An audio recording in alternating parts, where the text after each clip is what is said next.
should say it's great that we're discussing this motion, and councillors that voted previously back in February not to discuss this issue, not to suspend standing orders in order to pass a motion calling for the licence not to be granted.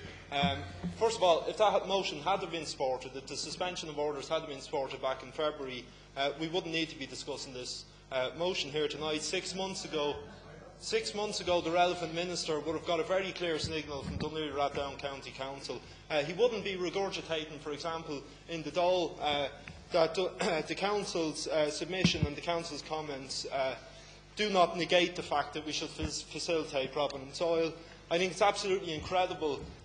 Some of the statements by government regarding this issue, I had the displeasure of being on frontline, for example, with Pat Rabbitte, who amazingly admitted that he didn't understand Providence's expectancy of finding what their chances were of finding oil, commercial amounts of oil. We were told here in this chamber, because they came in and briefed us, we were told it was 1 in 5 chance. Our licensing regime is based on the 1 in 100 chance, and as Councillor Bailey rightly pointed out, made up from a previous, now known as being corrupt minister.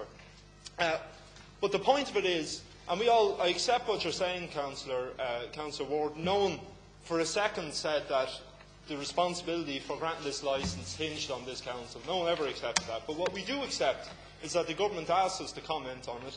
The only submission from this council was a submission from the biodiversity section, which was basically to say, do not put the oil rig in when the birds are migrating, but it facilitated it. We had no submission from the Heritage Department, we had no submission from the Tourism Department, and as I've brought up here on previous occasions, putting an oil rig right in the middle of our coast is of course going to impact on what is the real wealth in our bay, which is the absolute beautiful environment that we have for all our constituents to enjoy.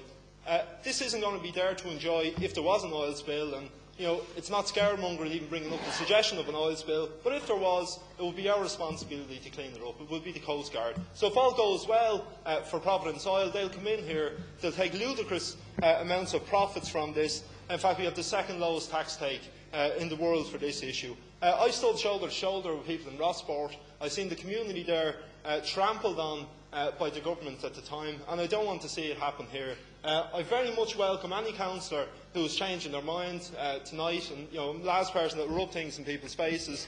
So please, we have to come to a logical conclusion on this. I'm a little bit surprised that not every, at least coastal councillor, but understand that I don't see this as a constituency issue.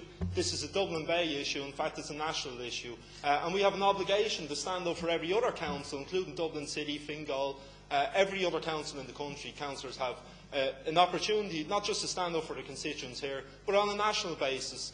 We didn't see the government put up a fight in the budget, and I'm asking people now, put up a fight to this oil company, do not facilitate the oil coming into our bay, and of course it doesn't hinge on it, but are we really suggesting that as government councillors, that many people are members of government parties, none of their TDs listen to them? That's just the way it is. Personally, I can understand the lack of democracy in your own parties and how that would work, but ordinary people wouldn't, and they won't take that for an answer. So please support this motion and send that clear message out there. Councillor Boyan.